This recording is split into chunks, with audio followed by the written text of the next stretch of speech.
A broken down vehicle is being pushed by three men with respective forces of 22 Newton acting at. Marilyn, please mute yourself from here. 30 degrees. Then we have the next force 315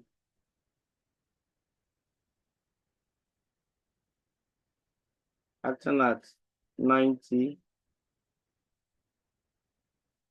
And then 240 acting at 120 degrees Celsius. Degrees, sorry. You see, for vectors or bearings, angular measurement is always taken from the north. Please let me mute all so that if there is a need for you to speak, you unmute. So for bearings, and bearings are quantities with directions. So for vectors, angular measurement is always taken from the north. So anything about vectors, if you are representing it on the Cartesian plane, you must take your angular measurement from the north. For trigonometry, that is measurement of triangle, you see, if you are measuring angle 30 degrees, an angle of 30 degrees, you must take your angular measurement from the north or y-axis. So 30 would be this. Okay. For triangle, on a protractor, if we are measuring angles, we take it anti-clockwise. So this is the zero of the protractor, 180. So for trigonometry, angular measurement is taken anti-clockwise. But for bearings or vector quantities, we take angular measurement from the north. So if you are measuring an angle of 30 degree northwest,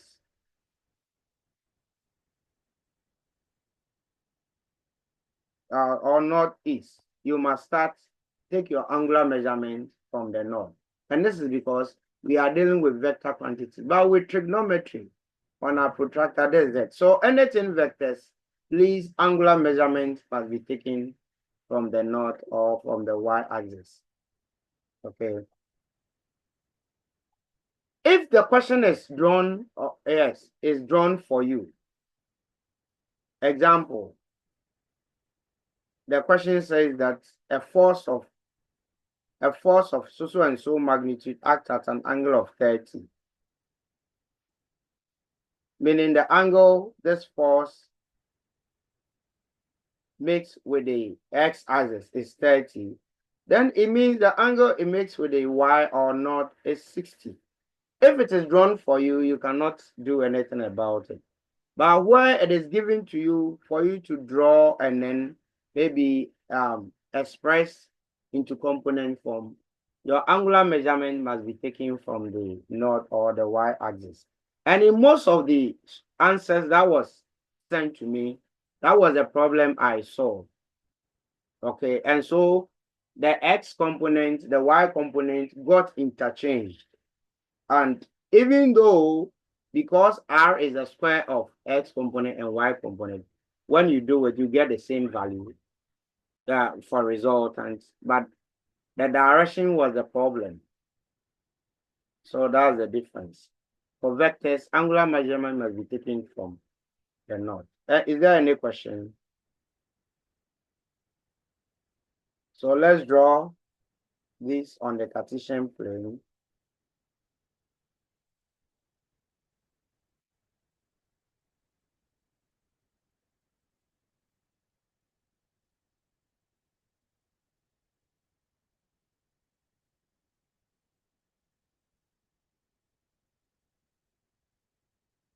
So this is the north east, south, and then west. I must also say that some of you got it right. Okay. Some of you also got it. 22 Newton acting at 30, an angle of 30. So I'm going to take my angular measurement from the north. So from the north or the positive y-axis, this vector has a direction of 30 degrees.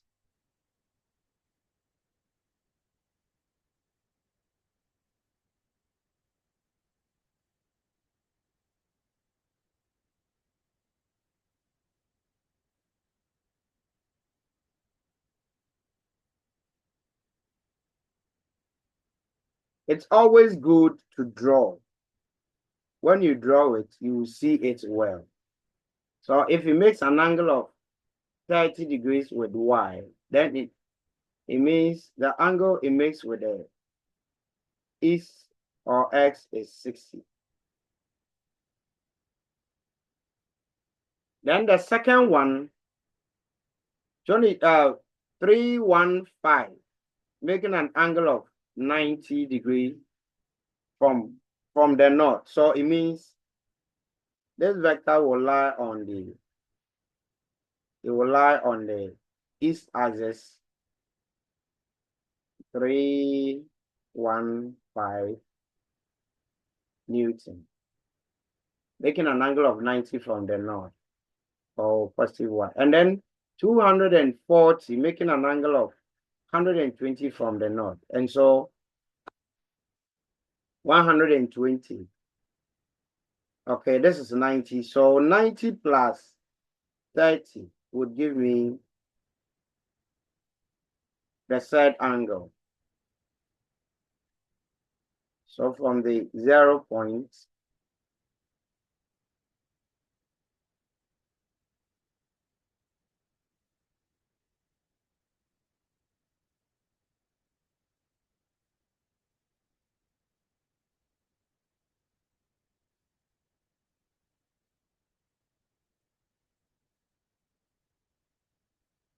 this will make, this is 240. And its angle with the x-axis, or from the y, if this is 90, the remaining angle it must make with the x must be 30 to give us 120, meaning that the remaining angle would be 60. Okay, so having drawn the forces, you can now resolve each one into components. Supposing this is F1. F1 x component, if we resolve it into a triangle to form the in order to form a right angle triangle, this will be F1x, and this side will be F1y.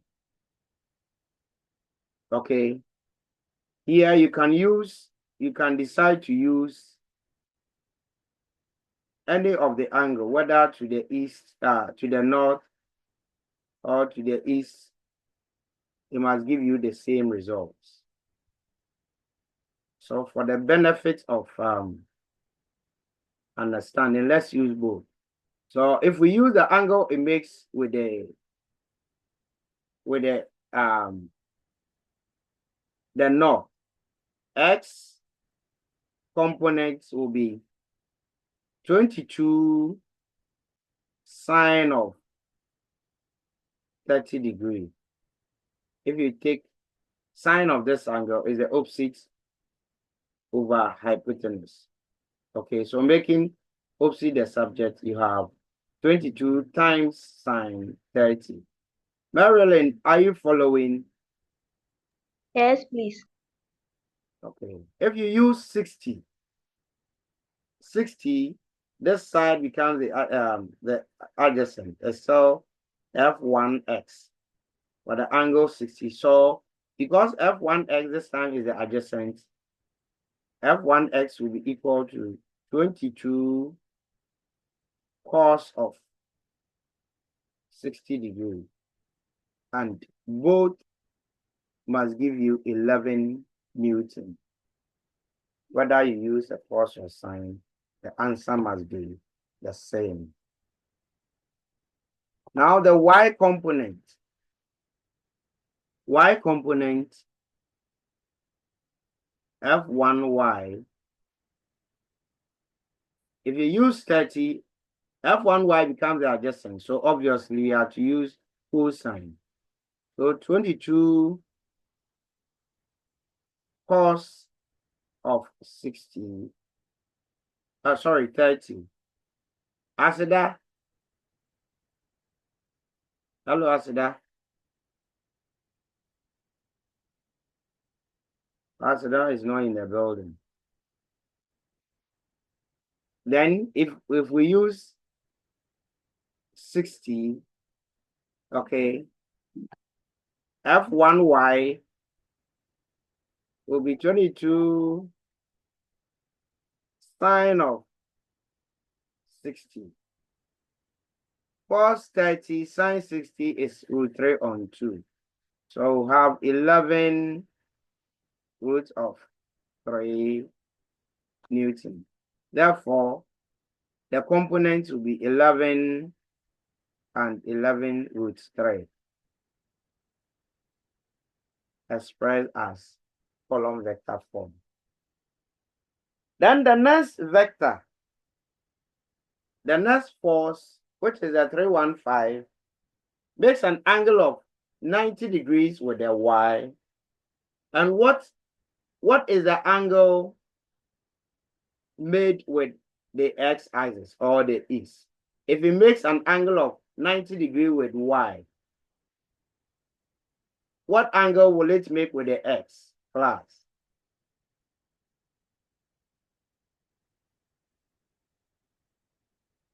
Class, if it makes an angle of 90 degrees from y-axis, what angle will it make with the x-axis? Giovanni. So we have a question. Okay. Go ahead, Giovanni. So please, I don't get how all the three forces are on the same plane, like on one side. I don't get your question. They are not on the same plane. No, sir, please, they are on one side. I thought one of the forces would be at another side. This And is bearing. Angular measurement is taken from the north. So we are measuring the forces using the angles given to us. So 30 degrees from the north, you measure 30 from here, and that's where it will be. The other direction is 90. 90 degrees from the north will be on the east axis. The other one is 120. 120 measured from the north will be here. So it cannot be at the other side of the Cartesian plane. Unless if we had been given an angle such as 270, 200 plus and 300 plus. But per our angles 30 to 120, that's where it must be. And angular measurement is taken in that clockwise direction, not anti-clockwise. Are you okay? Giovanni, are you okay? yes, sir. Then the next question is that if 315 Newton makes an angle of 90 from the north, what angle will it make with the east? What angle would the 315 Newton make with the east? Express your views and let's not waste time. Elikem. Sir, please 0 degrees. Zero. Thank you. So if we are using the angle the vector makes with the north or y-axis, the order is, okay, the order is sine cos. So F2, supposing F2 is F2x would be equal to 315 sine of 90.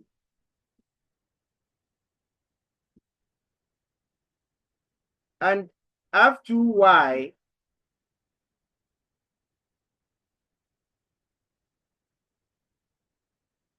three one five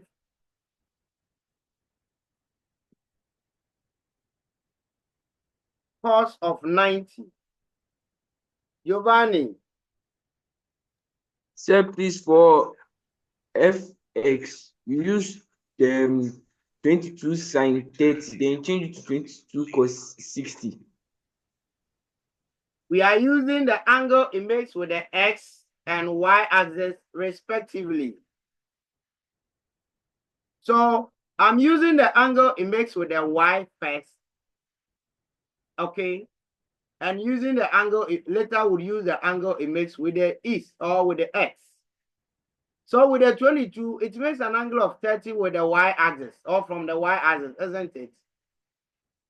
Yes, sir. Giovanni, watch the previous videos.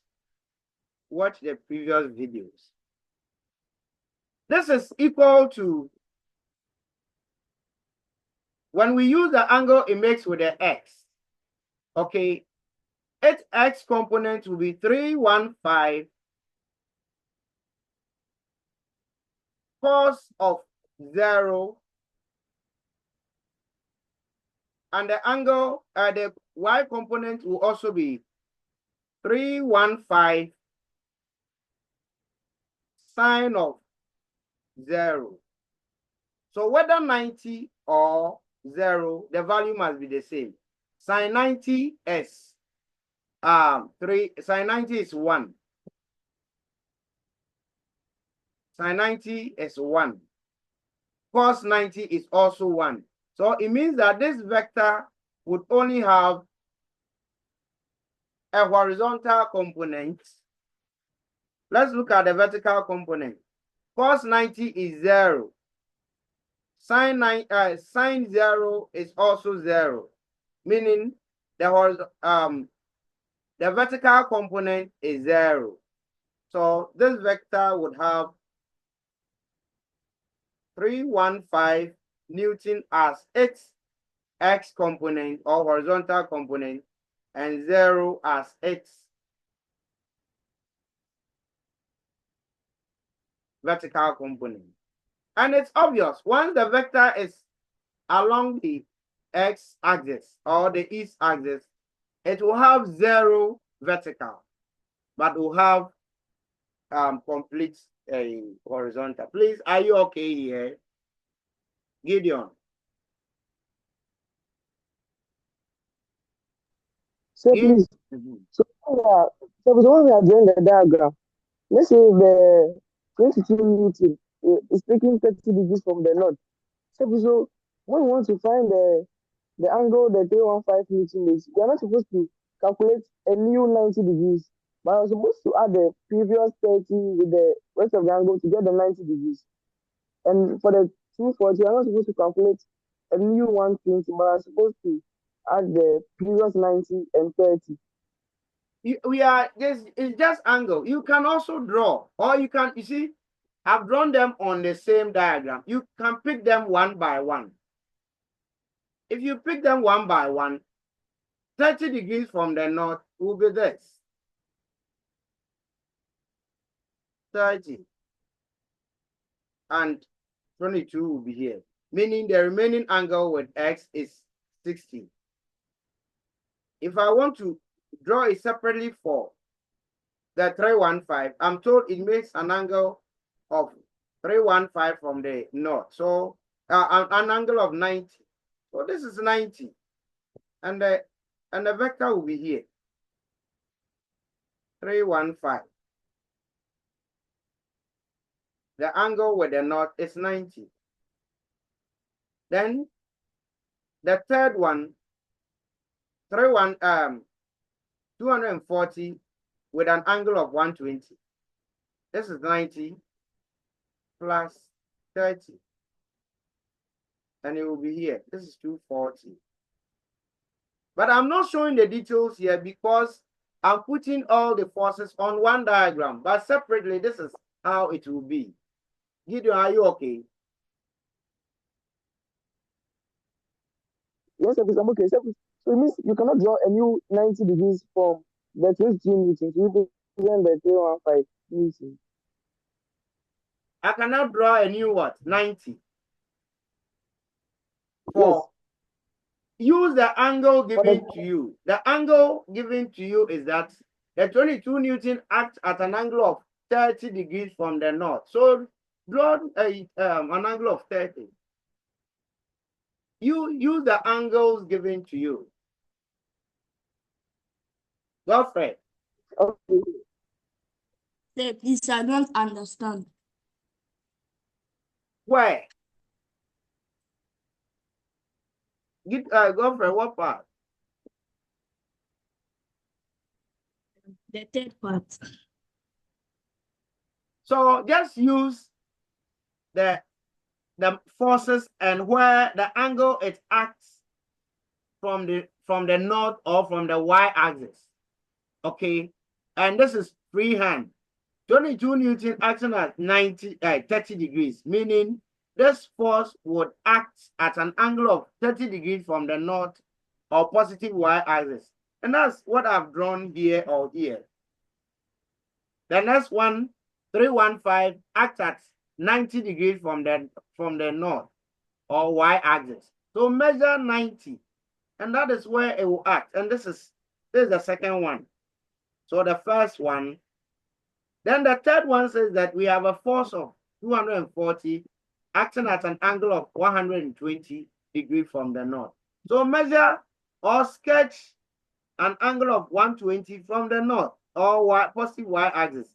And that is where this force will be directed along. So that is all. There's no difficulty in it. Godfred, are you okay? Yes, sir. So we are to resolve the third force. F3, its x component. Okay, you are free to use the angle it makes with the x, the angle it makes with the y-axis. The y-axis, we have two. Whichever one you use, the value must be the same. So if I want to use the whole angle it makes from the north, 120, then F3x will be equal to 240 sine of 120 degrees. This must also be equal to the angle it makes with the x-axis, which is 240 sine of sorry. Let's use the y. Okay, if we can use both. So if we are to use the angle it makes with the x-axis, 240 cos of 30 degrees. But here, if you are using the acute angle, you must check the quadrant. Within this quadrant, okay, x is positive, x component is positive. All right. Then this is also equal to the same 240 sine of 60.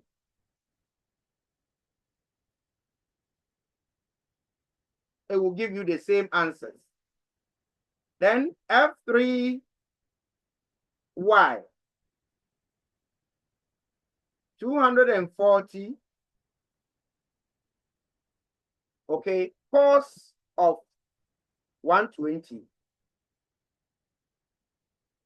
This must be equal to 240 coming. 240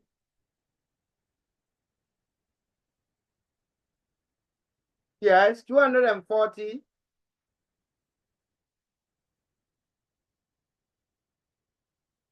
the y component.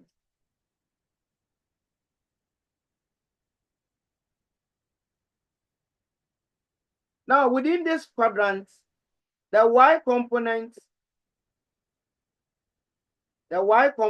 is negative because it falls within the negative y-axis. So bring negative here. This will also be equal to 240 cos of 60, but this will be negative. So whichever one you use, the value must be the same. Okay. Now, let's determine the component. What is 240 sine 120? 120 root 3. So 120 root 3. What is 240 cos 30? The same value. 120 root 3. 240 sine 60. 120 Yeah. root 3. Are we okay? No, sir. Then Fy cos 120 is equal to Elegam. Sir, please, when I calculated it on the calculator, I didn't get the 120 with 3. Which one did you input? 240 cos 30. I'm coming.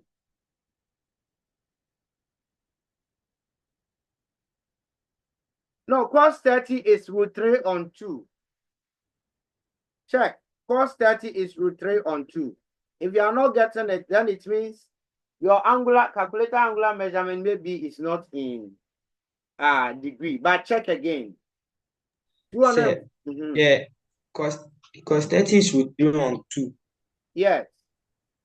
But I'm talking about No. like 240 cos 30. Cos 30 is root 3 on 2, isn't it? Yes, it is. So 240 times root 3 on 2. This is 120 root 3.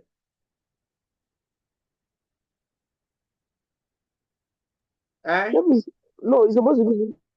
It's supposed to give you negative 120. The 240 cos 120. No, the x component is positive. It is the y component which is negative. The x component is positive. The y component is rather negative. So check. Alikam, I'm waiting for you for the confirmation.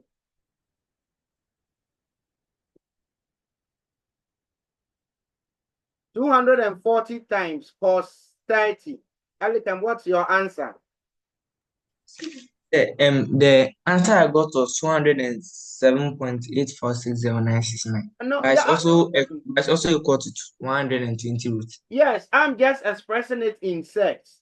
You can also express it in decimals. Fine. Are you okay? Yes, sir. All right. Then 240 cos 120. Cos 120 is equal to negative of cos 60. So please press on 240 times cos 120. What's your answer?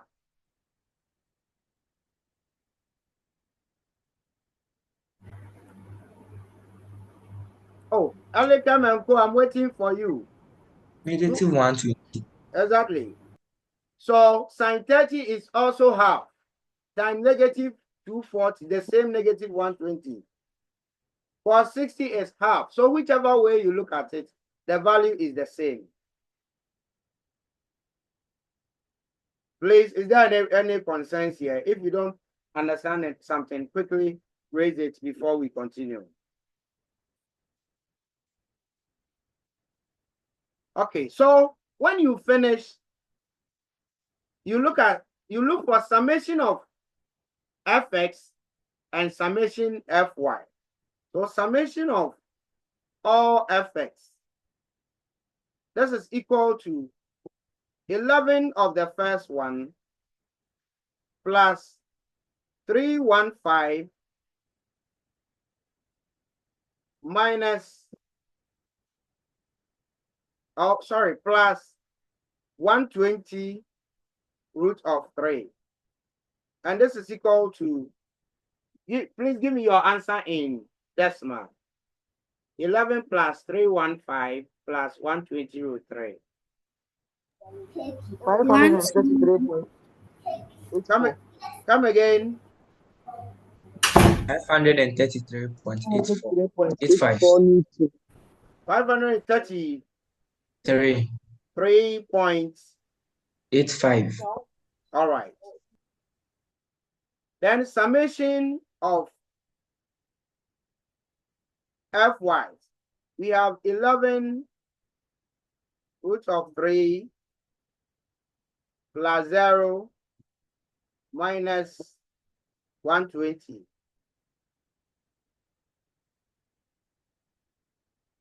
And give me your answer in 2dp.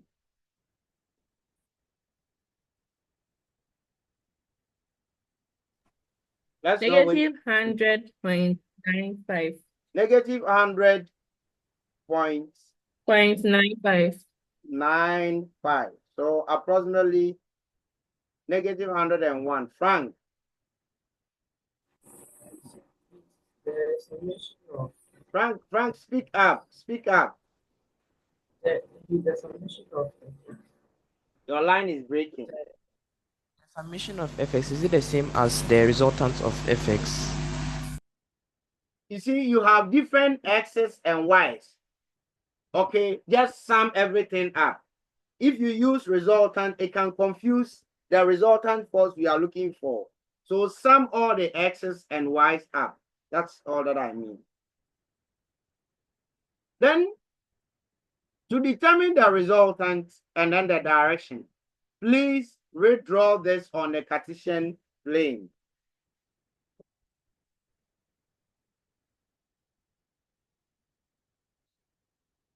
Let me open a new page.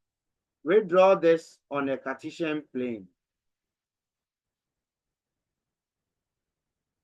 Redraw whatever you had for summation x and summation y on the Cartesian plane.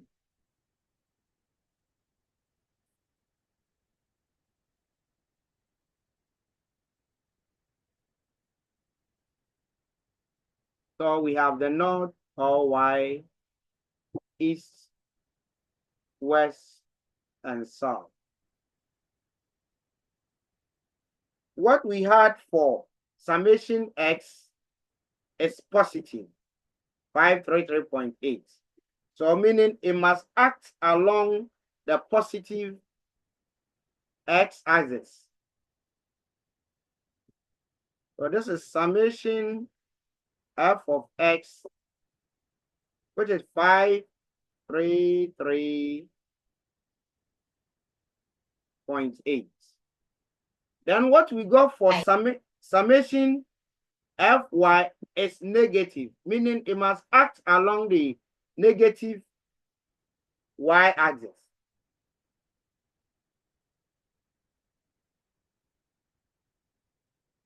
So this is summation f of y, and it is 100.95. I did not bring the negative because we took account of the negative. That is why it is along the negative y-axis and not along the positive y-axis. So once Once the two summations act here and here, if we use equal vectors to realign their directions, the resultant will act along the diagonal. Will act along the diagonal.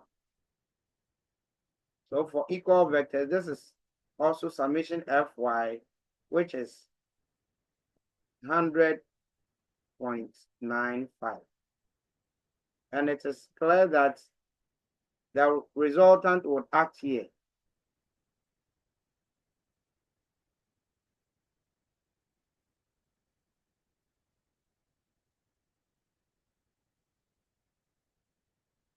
Result. Don't forget, summation f of x is perpendicular to summation f of y. So we can use the triangle law, the Pythagoras theorem to determine the resultant. Therefore, r squared is equal to summation f of x squared plus summation f of y squared. So we have square root of 533.8 squared plus 100.95 squared. In fact, you got your answers were exactly as what I needed, but in your resolution of the forces, in fact, the moment you change the direction, no examiner will look at what you've done. Okay, so what's the final answer? What's the final answer? Elikem, go ahead. Sir, please, I have a question. Go ahead. The summation f of x. Why didn't you bring the 5 after the 8? Because it was in 2 decimal place. That's 8-5. Elikem, are you happy now? So what's the final answer? Elikem.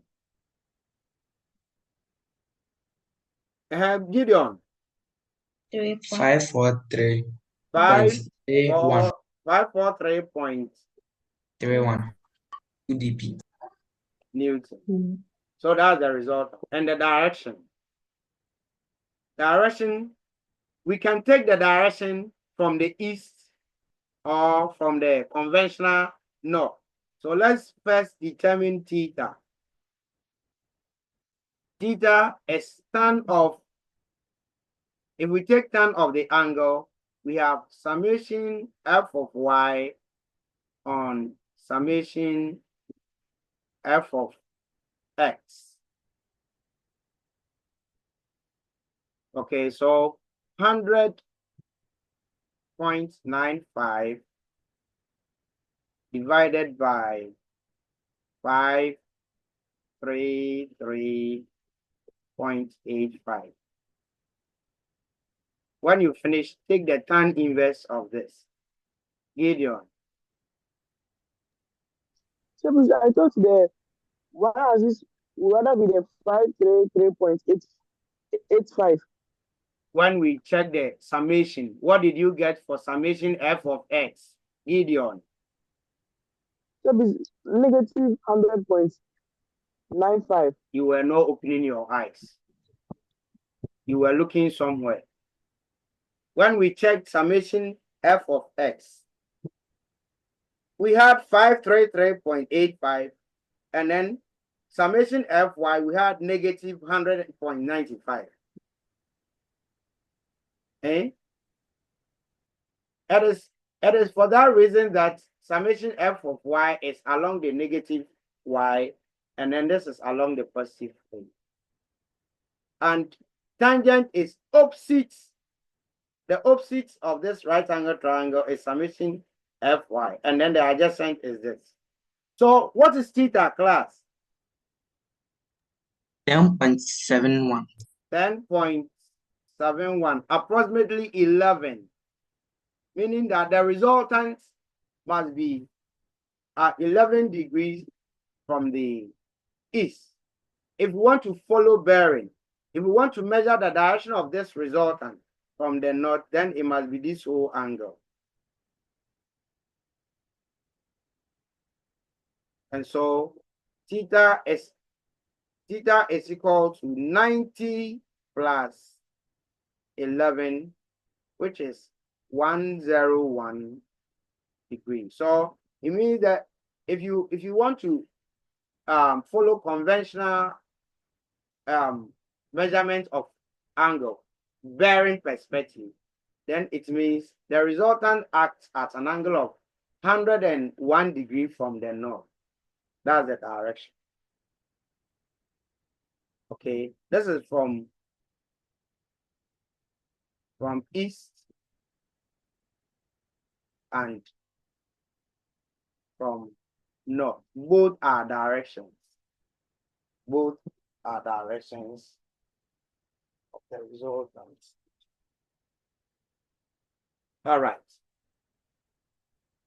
Is there any more question? So what you just mixed was that your angular measurement, okay, wasn't measured from the north. Asida. Oh, Asida is not here. Yes, sir. Let me take roll call and then get back to the house. Emerald, are you here? Marilyn. Hello. Yes. Are you fine? Yes.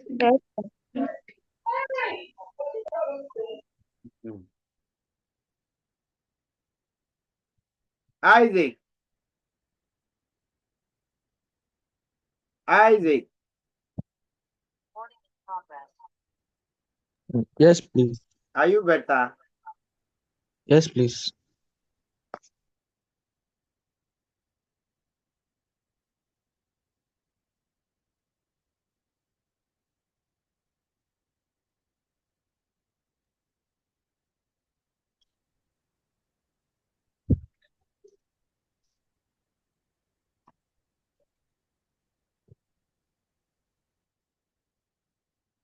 Okay, so let's continue with equilibrant of a force. Gideon. So please can I go back? Please, I want to take a shot of the when to stop you.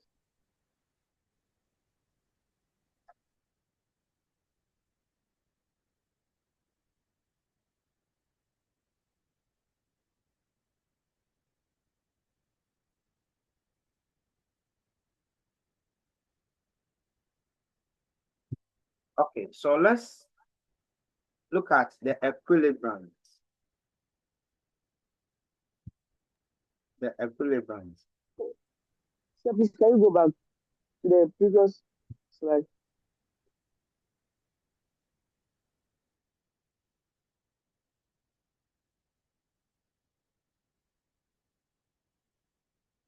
Draw my attention when you finish with whatever you want to write. So please no, the previous one. Hey, I was at the previous. So this is it. This is the very beginning slide.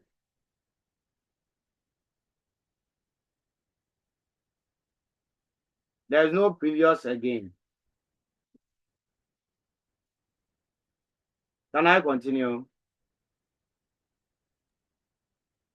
So please, the one that we saw for the Y component and X component.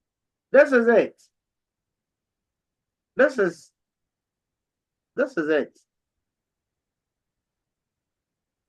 No, certain. I think he means the previous one. Hey, the very beginning of the slide is this one. There's the second one. Sir, please, you're not sharing your screen. Ah, really?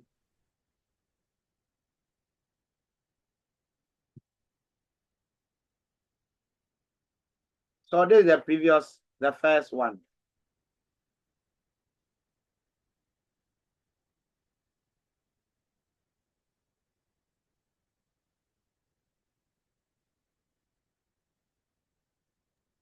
So thank you. Okay.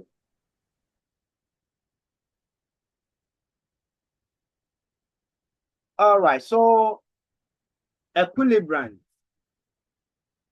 The equilibrant of a force.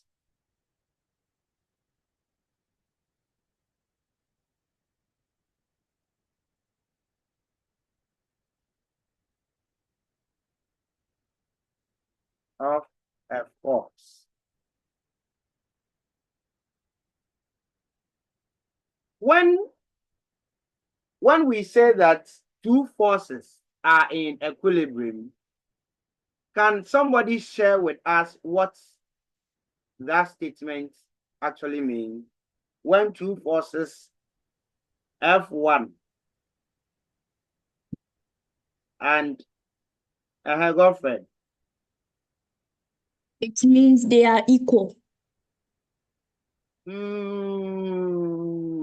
So close. They are equal in magnitude and direction. So close. I'll give you girlfriend. I'll give you 2 out of 3. When two forces F1 and F2 are in equilibrium. Say they are equal in magnitude and direction at different points. Okay.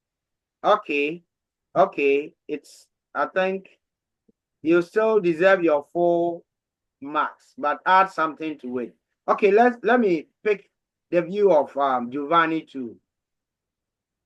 Sir, please, the net force is equal to 0. The net force is equal to 0.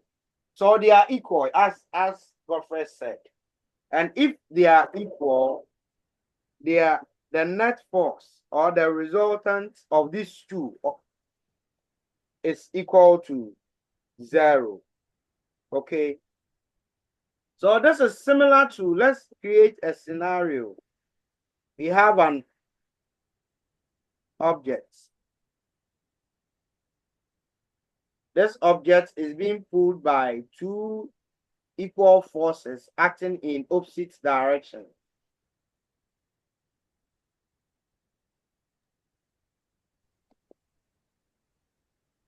Janelle, are you there? Yes. Okay, so F1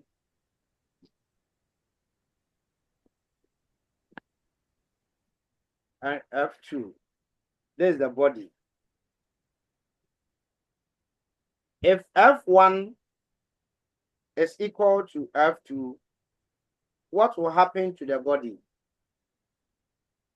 The forces are let's assume the forces to be acting along a rope tied to the body, and okay, the forces are actually pulling the body.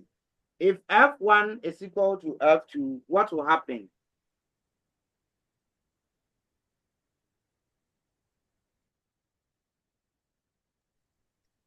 If F1, The body will not move. the body will not move. Thank you. Okay, so it means that the two forces F1 and F2 are in equilibrium. So when two or more forces are in equilibrium, when two or more forces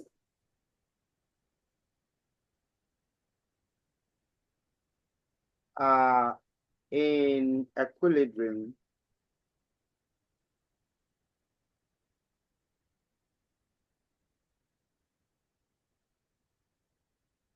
their resultant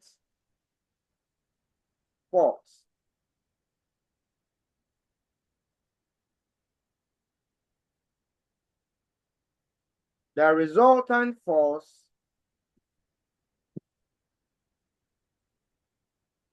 or sometimes instead of resultant we can also use then their net force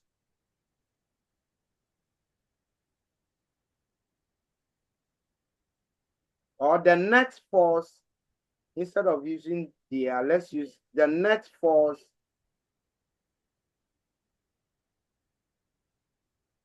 or the resultant force acting on the body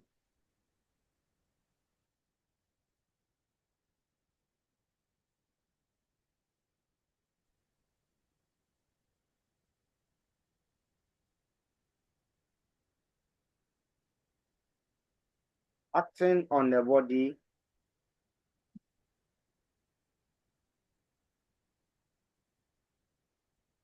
or at a point is 0. Okay. So when we talk about the equilibrant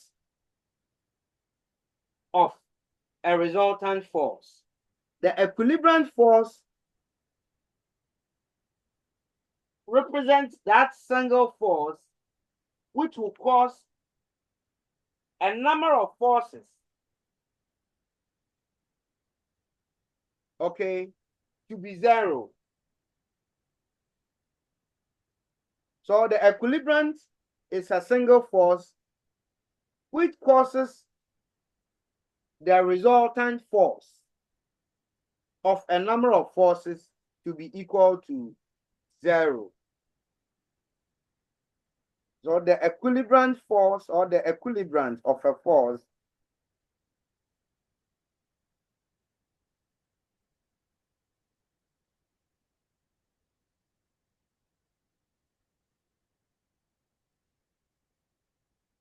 represents a single force. A single force which causes the resultant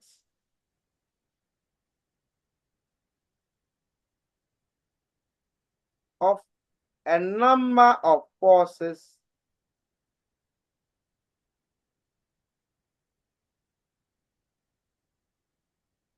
to be 0. So I'm assuming we have two forces F1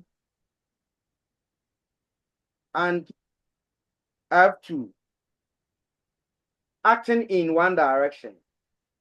Of course, the resultant acting along one direction. Of course, once they act along one direction, the resultant is equal to F1 plus F2.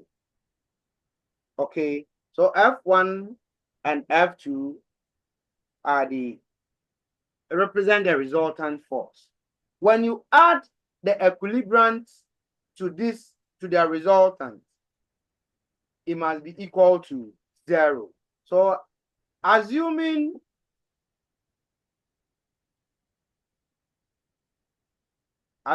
that the equilibrant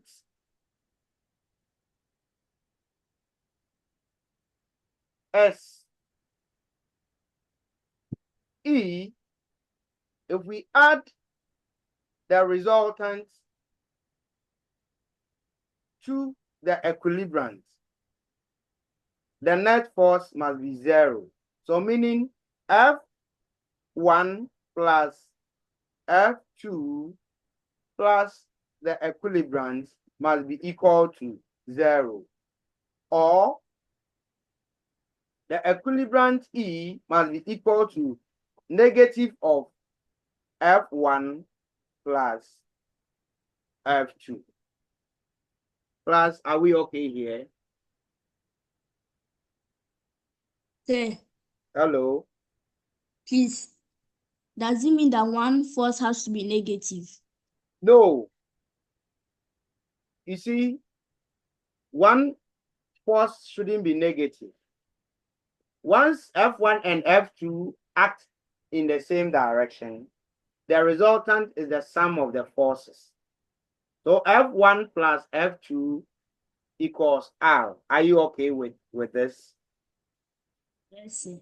Now, when you add the equilibrant to the resultant, the net force must be equal to 0, or the resultant of the resultant, the result of the resultant force, and then the equilibrant must be 0. So this one, F1 plus F2 represents the resultant, so that when we add the equilibrant to it, it is equal to 0. Or as I said here, R plus E must be equal to 0, where R is the resultant of these two forces and E is the equilibrant. In other words, I can also say that E must be equal to negative of R. But what is R? R is equal to F1 plus F2. F1 plus F2 because they are moving in the same direction. If they are moving oppositely to one another, let me set another condition. Class, are you following Daniel and Co, the ladies?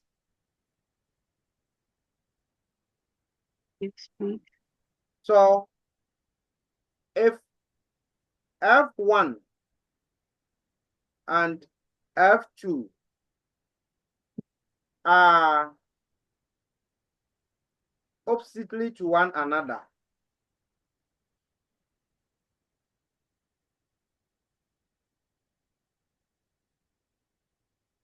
so if they are acting oppositely to one another, what will be the resultant? Yes.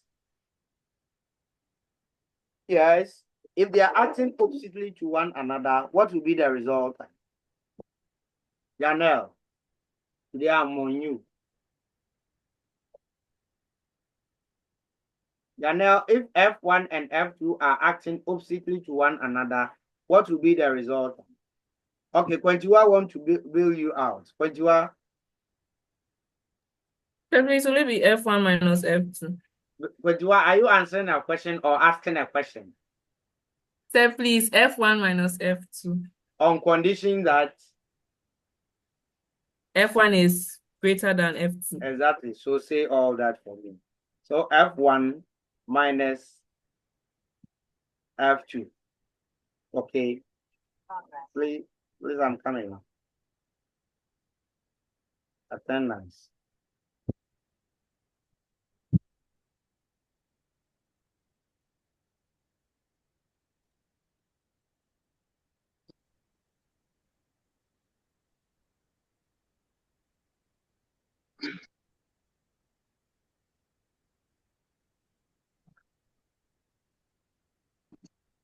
Okay. So if we add, this is the resultant. If we add the equilibrant E to the resultant, which is F1 plus minus F2, what will be the resultant? What will be the result of this? So F1 minus F2. When we add the equilibrant to this, what will this amount to? Plus, if we add the equilibrant, that will be 0. So the equilibrant is that single force, okay? Single force, which causes the resultant of a number of forces to be equal to 0. So if you have a number of forces and you add the equilibrant, the result is 0. So F1 plus F2 plus F3 plus to Fn, nth force. If we add the equilibrant E, the results must be equal to 0. Plus a question for the house, and I'm reading. So be attentive. Two forces P. So the first force is P of magnitude 4 Newton, acting at an angle of 60 degrees. And Q. Hello, Frimpoma. Sir, please, can you start again? I've even written that on the board. Two forces P of magnitude 4 Newton and acting at 60. And the other force is Q of magnitude 2 Newton acting at an angle of 225 degrees, acts on a body. Acts on a body.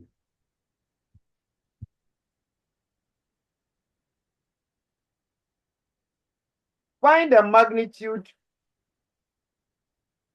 and direction of the third force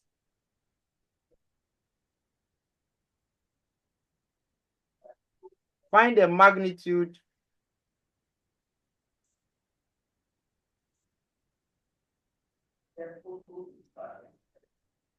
and direction of the third force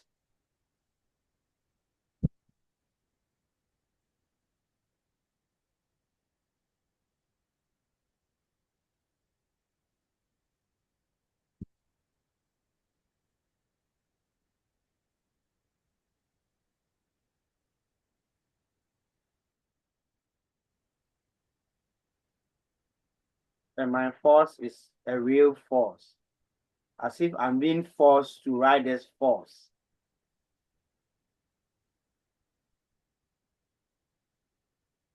The third force that will keep the body in equilibrium. That will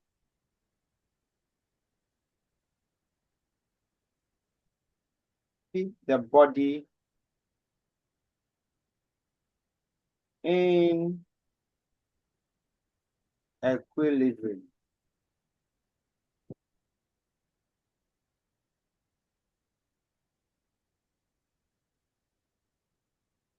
So find the magnitude and direction of the third force that will keep the body in equilibrium. Simply, we are to find the magnitude and direction of the equilibrium. That's all. So how do we go about such a problem?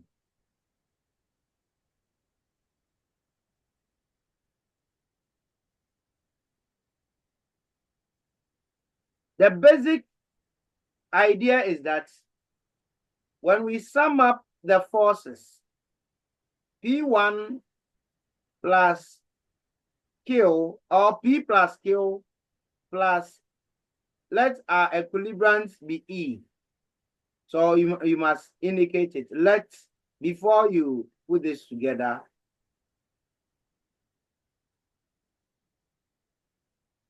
let the equilibrant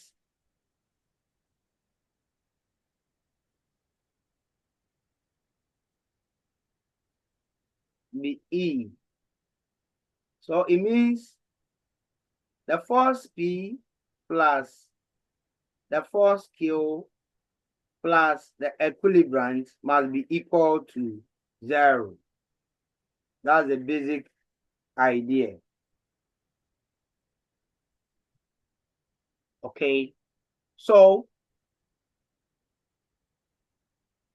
we must, another way out is that E can also be equal to negative of P plus Q. So let's resolve these forces into their components. Okay, so P, components of P obviously will be 4 sine 60. Don't forget the angle is to the north or y-axis. So sine cos. And 4 cos 60. This can also be 4 sine 30 and 4 cos 30 and 4 sine 30. Therefore, sine 30, sine 60 is root 3 on 2, so 2 root 3. And cos 60 is half, 2. These are the components of P.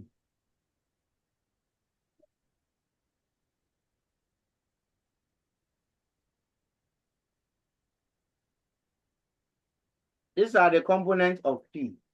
You determine the components of Q.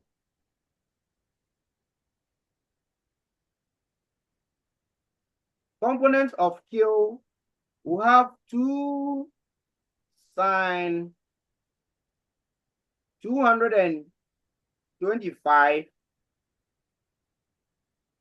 and 2 cos 225.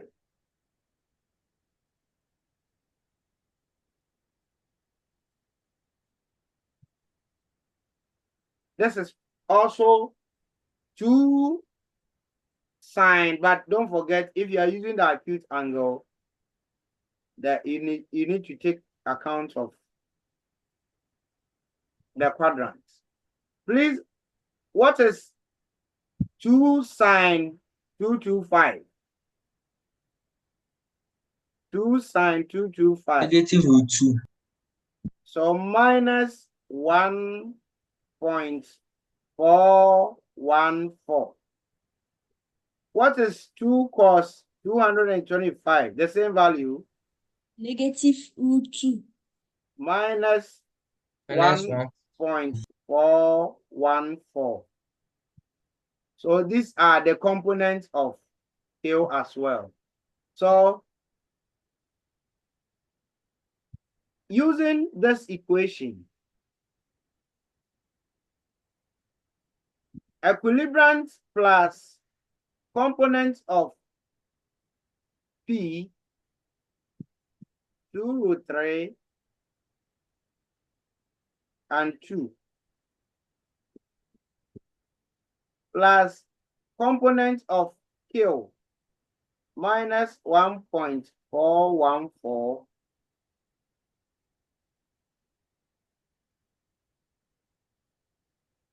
this must be equal to 0. So add this, the x component and then y component. So we have 2 root 3 minus 1.414 and then 2 minus 1.414. Do that for me. What is 2 root 3 minus 1.414? 2.05. That's 2.0. Yes, sir. What is 2 minus 1.414? 0.58.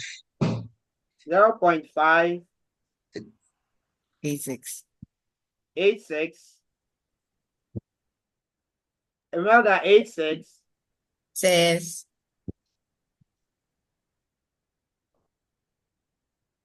all right. This is equal to 0. Meaning the components of the equilibrant must be equal to negative of 2 and 0.586. These are the components of that. Okay. So E, the component of the equilibrant, E is equal to -2 and -0.586. Let's draw them on the Cartesian plane once we have this component. So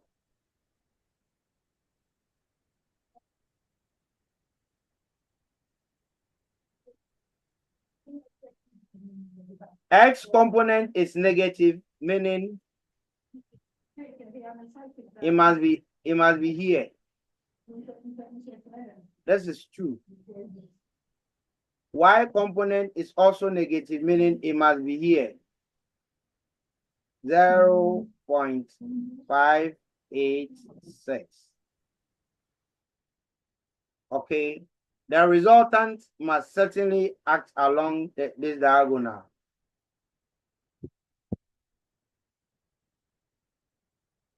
Must be along this.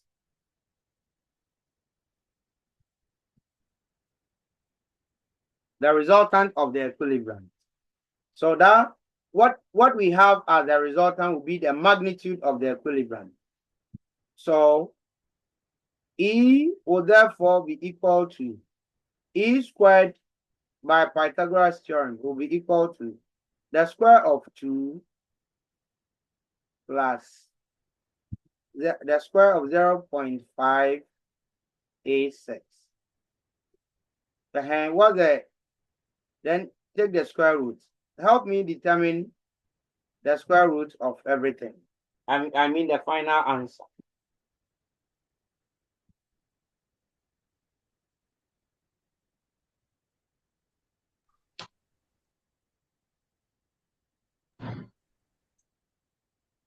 What will be the final answer?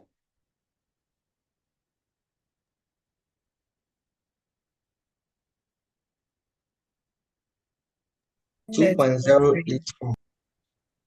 Come again. 2.084.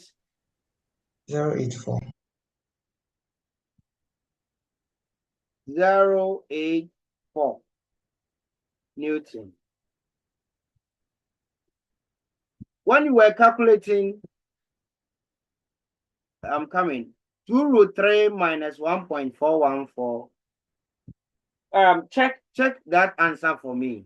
2 root 3 minus 1.414.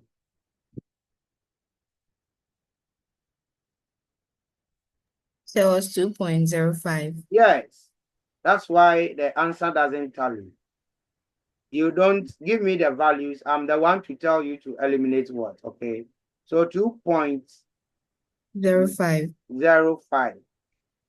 Gideon, your hand is up. What is your secret? I'm asking, so if you're representing them on the Cartesian plane, you don't bring the negative. We've taken account of the negative. That's why they are acting along the negative x and negative y. Okay. So please recheck for me. Do not eliminate the 0.5 thing there. Because the answer must be 2.13. Confirm for me.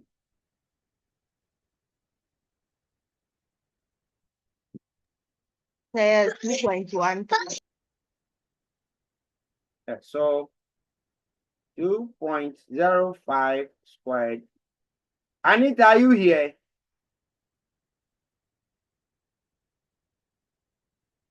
Yes.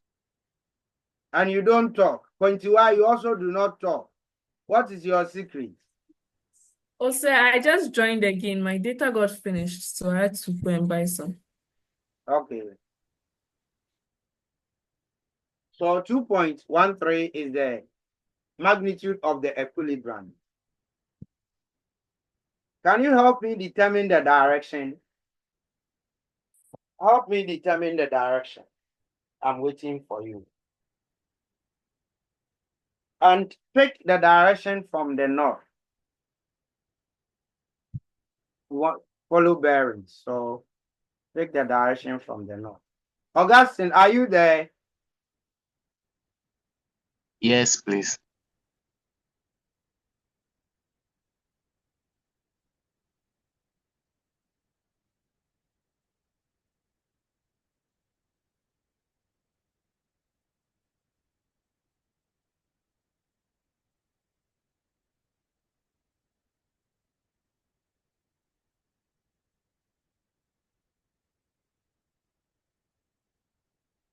You have to help me determine the direction of the equilibrium.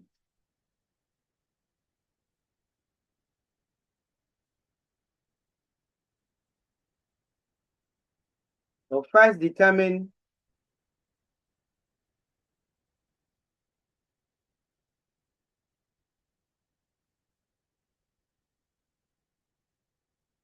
this is 2.05.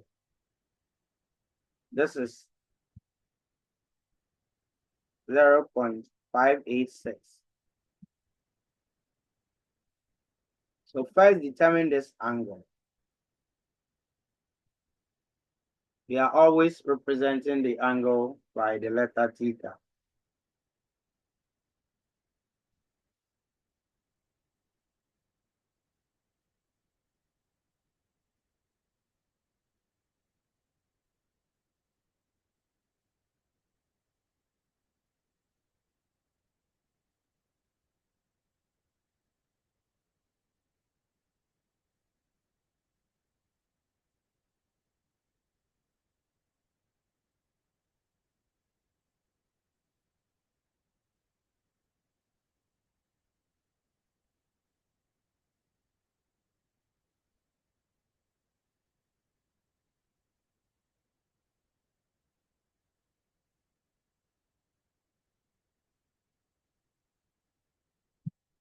Finished?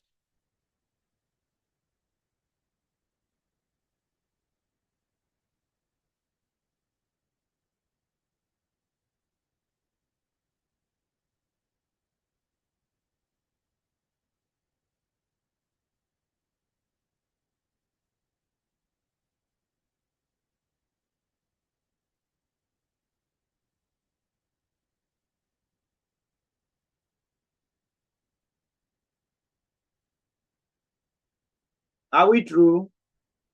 Godfrey? 76 degrees. You had 76. Yes, sir.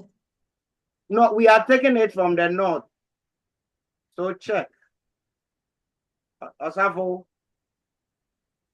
So I got 76 degrees north.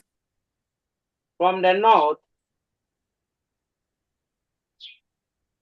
don't forget by theta remains within the this quadrant, so within 270 range.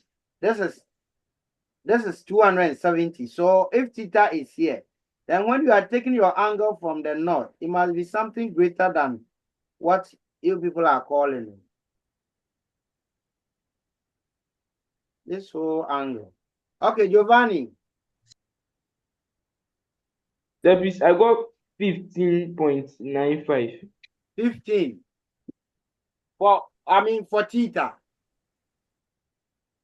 Yes, sir. Okay, for theta, you are not wrong. Anita. Sir, please, for the entire angle, I got 254.0 from the.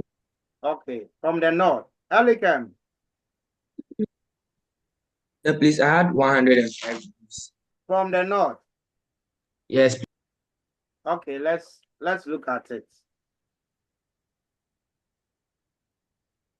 If we take tangent of that angle theta, we have the opposite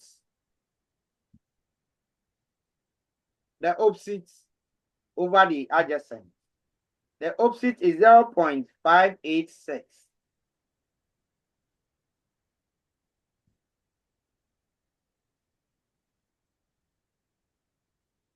Zero 0.586 divided by the adjacent, which is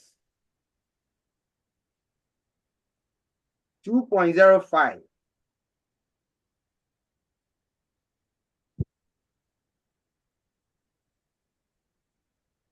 So when you take ratio 0.586 divided by 2.05, check that out for me.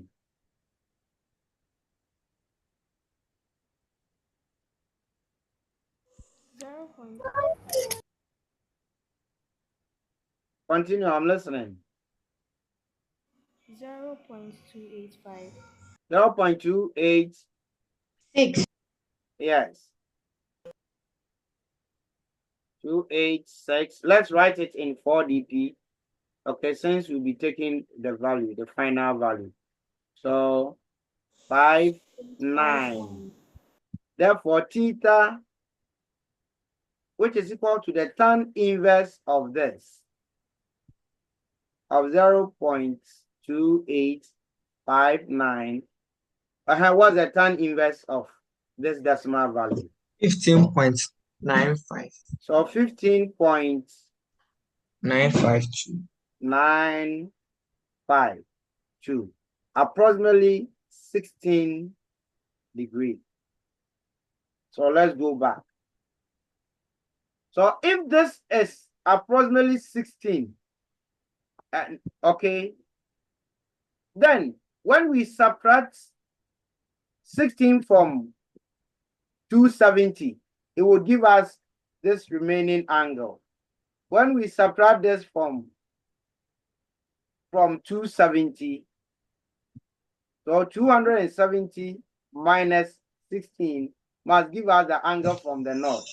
Or if this small angle is 16, what will be this angle? 74.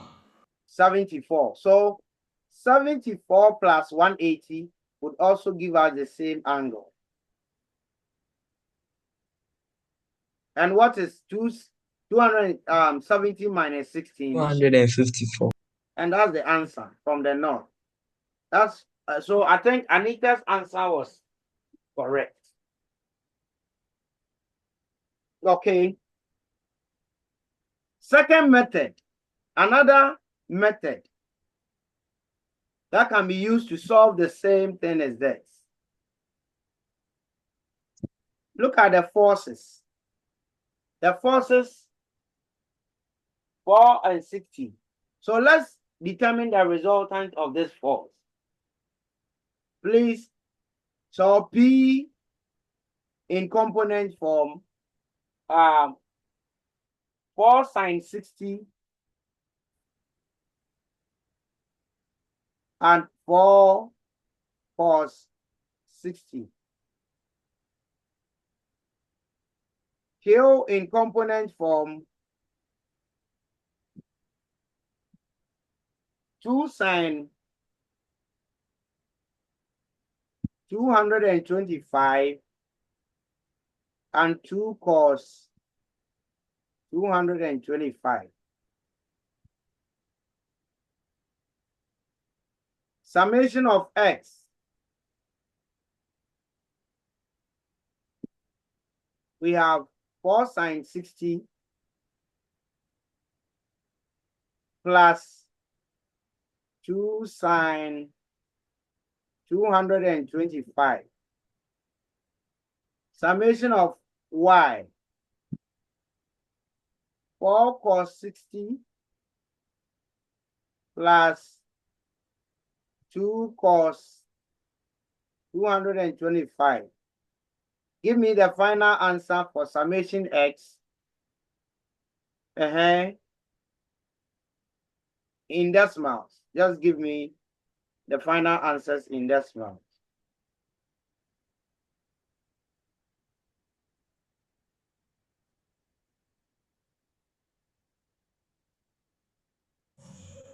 Negative 1.497.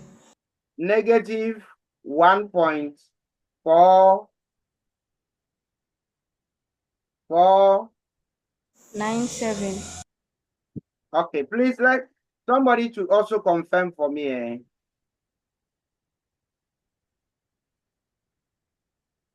Please work on the summation y.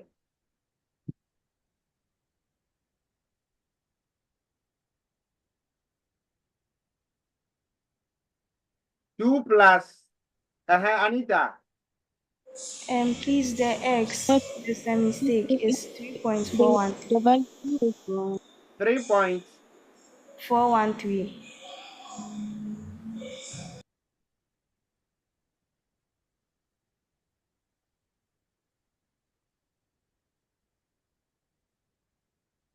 let's check, cross check to get the right thing.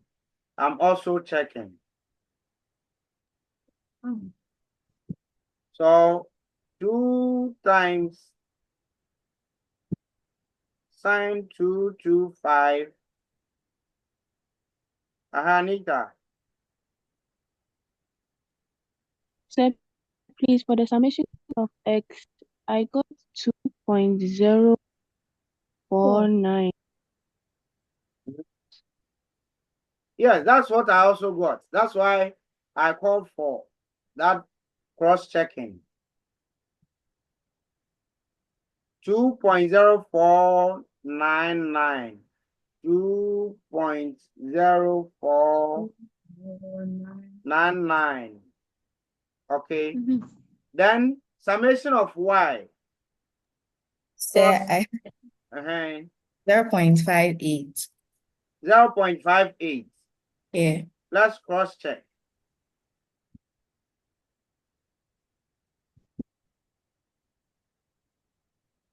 I'm doing same.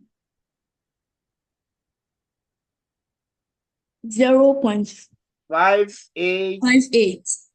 So let's take it as 4 dp. 0.58. 0.5858. 0.5858. Okay, good. Now, once we have this, we can find the resultant. We can find the resultant. So let's find the resultant. So we draw.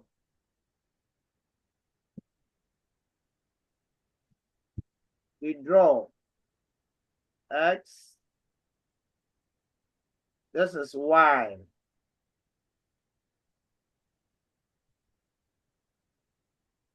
We are determining the resultant. X is positive, so 0.5858. Godfred, mute yourself.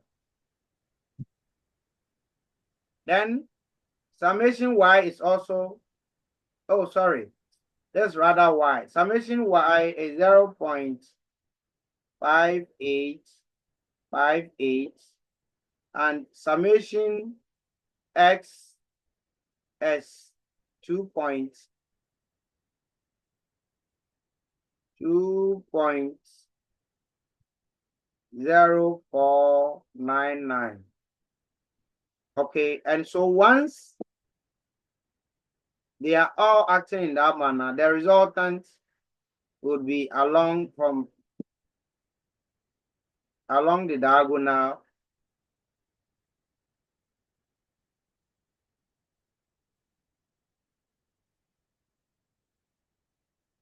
So this would be the resultant. Please, the resultant, not equilibrant. So we can use Pythagoras theorem to find the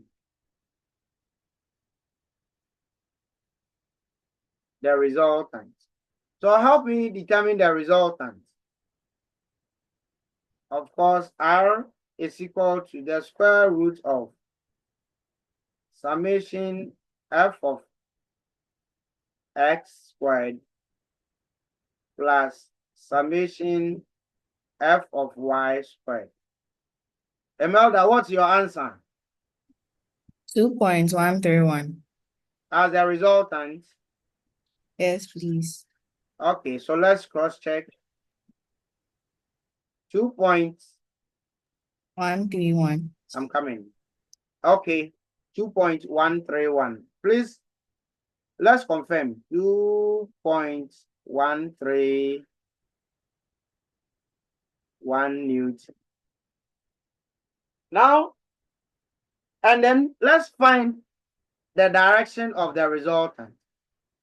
So let's determine this value. This time, let's change it to alpha. We are tired of theta. So tan of alpha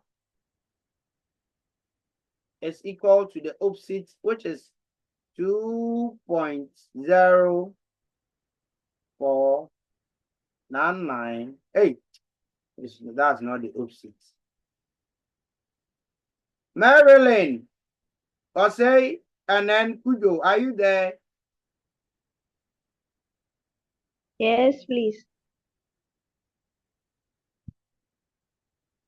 5, 8, 5, 8 divided by the adjacent, which is 2.0499.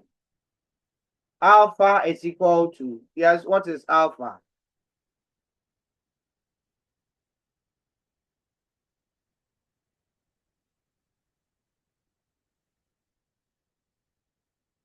What is alpha?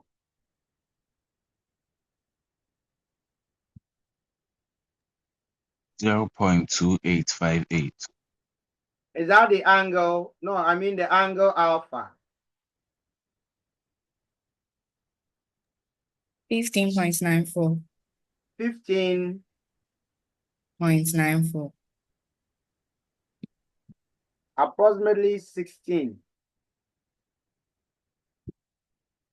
So that's the magnitude and direction of the resultant.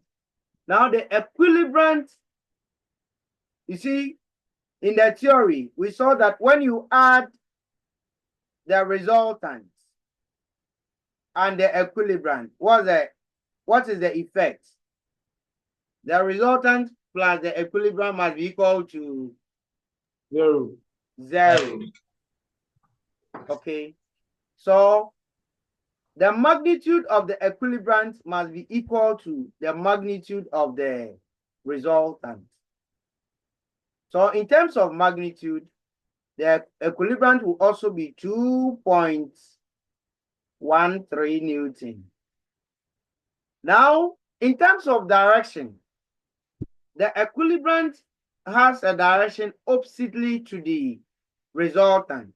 So if the resultant is acting within the northeast axis, then the equilibrant must act oppositely to this direction. So the direction of the equilibrant would also be a direction against the direction of the resultant. So this is the direction of the equilibrant. So equilibrant has the same magnitude as the resultant, but its direction is opposite to the resultant. So if this is alpha, then this will also be alpha. What's the reason?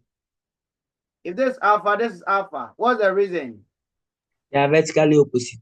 Vertically opposite. So if I want to get the direction of the equilibrant, then it means I must turn from the north this whole angle and I'll face it. So if this is 16, when I subtract 16 from 270, I have the direction of the equilibrium from the north. Or once this is 16, this will be 74. 180 plus 74 would give me. So this is the alternate method of determining the equilibrium, the magnitude and direction of the equilibrium. Class, is that okay? Yes, sir. 444. Imelda. Yes, sir. Yes. And a trial work for you. You are going to try. So please, I'm reading. Pay attention. Let me read your messages. Okay. Okay, so please, I'm reading. This is about 5 forces. 5 forces. So the forces will force you to force your brains to think. The forces F1. Let me open a new page. So we have the forces F1,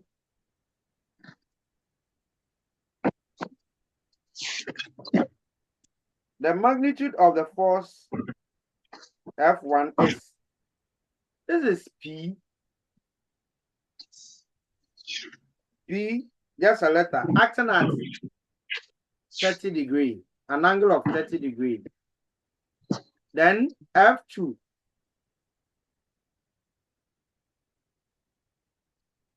2 Newton acting at an angle of 45.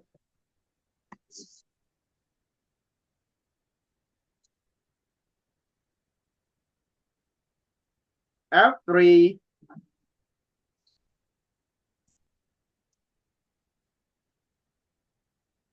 this is 5 Newton,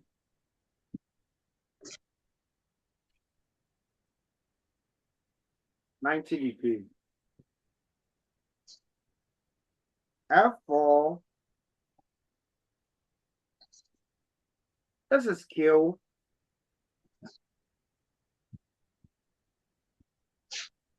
acting at 150. Then lastly, F5,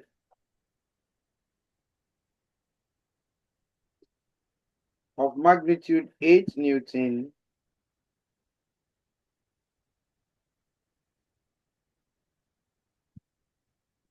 at 270 degrees.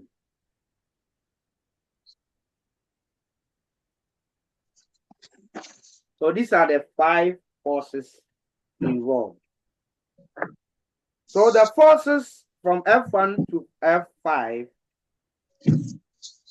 acting on a body. I go to unmute yourself. Acting on a body are in equilibrium. So they are in equilibrium.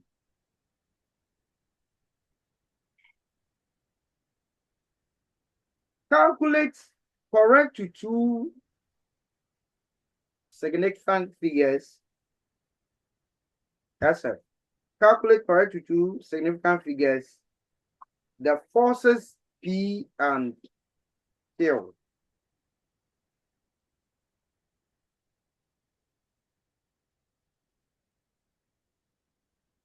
Correct to 2 significant figures.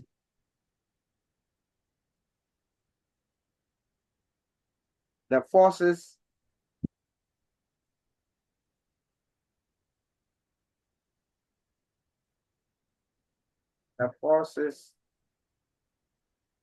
P and Q. Meaning these 2 forces are unknown. But you are told that they are in equilibrium.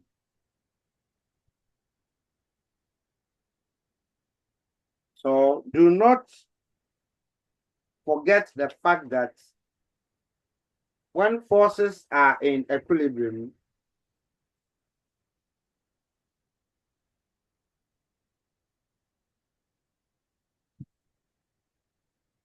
it means that there are some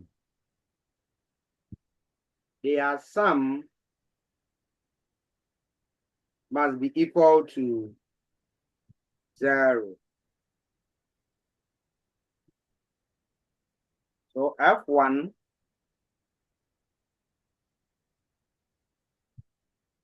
plus F2 plus F3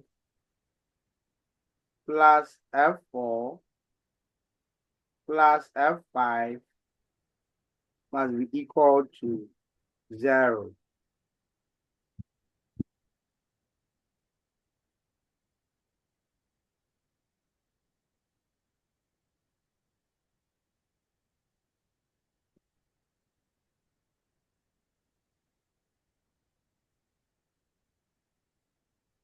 So enjoy yourselves.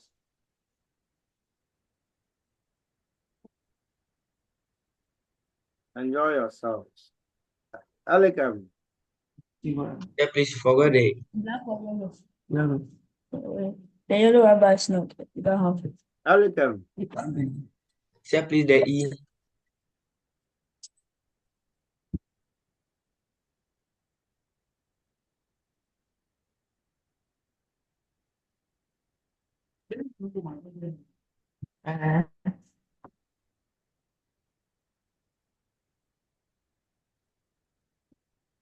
Yeah, Elicum, you cannot use equilibrant thing because you don't know the other.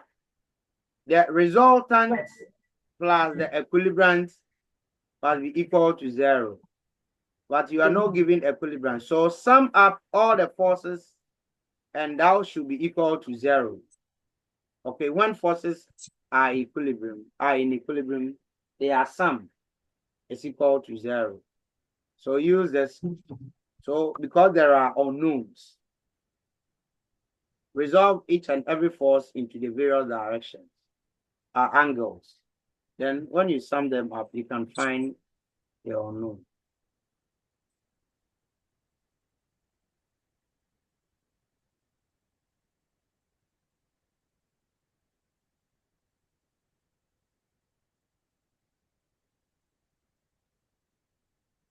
So here you're only looking for the values of P and Q correct to two significant figures. So please let's hurry up.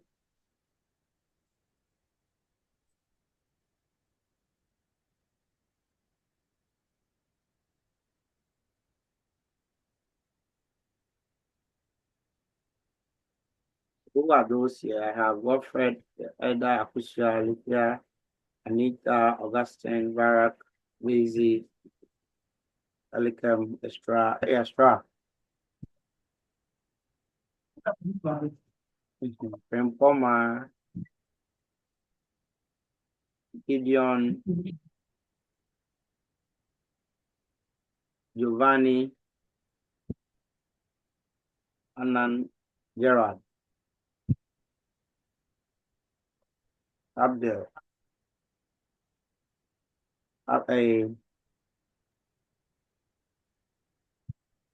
Anobo Jala, Jessica Johnson, Nordina,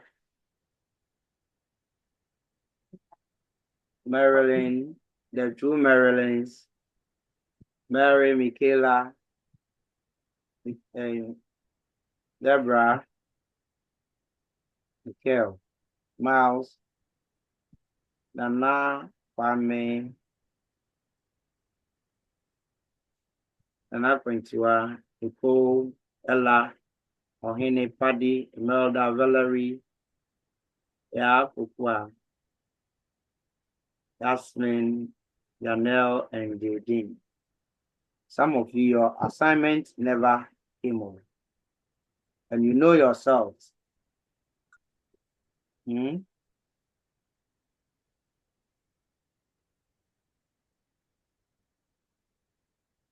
assignment never reached me. Isaac, hey, Jacob, you've not been submitting your assignment these days. Jacob.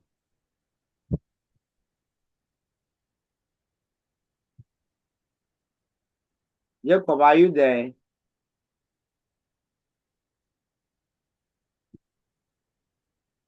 Yes, girlfriend. Gerard. You know what they call Godfrey? Yeah. There are two Godfrey. Gerard, I'm So it listening. No. Ada, mute yourself first.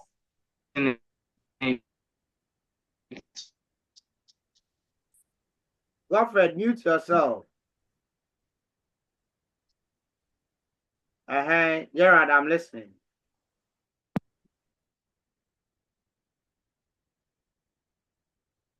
Gerard, I'm listening.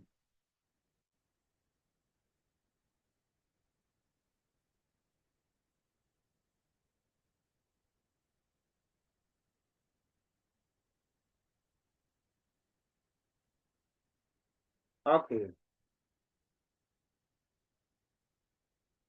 Okay. Gerard.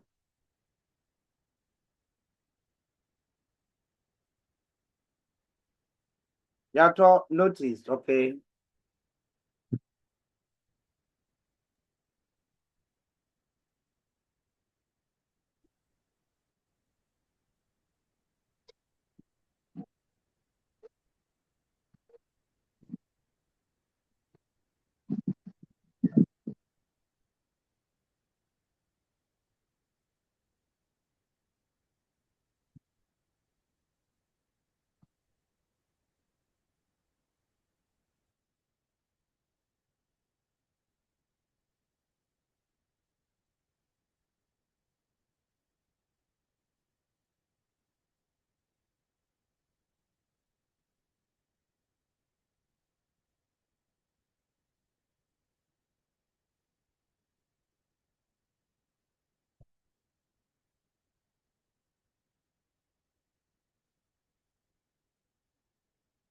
Michelle, okay, you are permitted.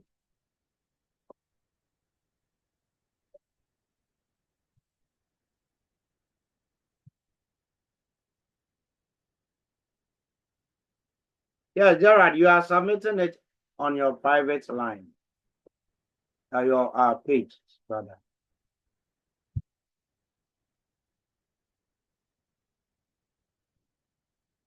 Okay, so what I'll do is that I'll give you the remaining time. We have about 11 minutes to end the show.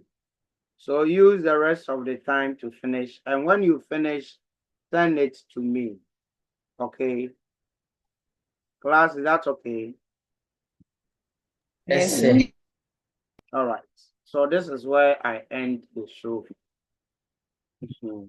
Bye-bye. I'll be waiting for your feedback. All right.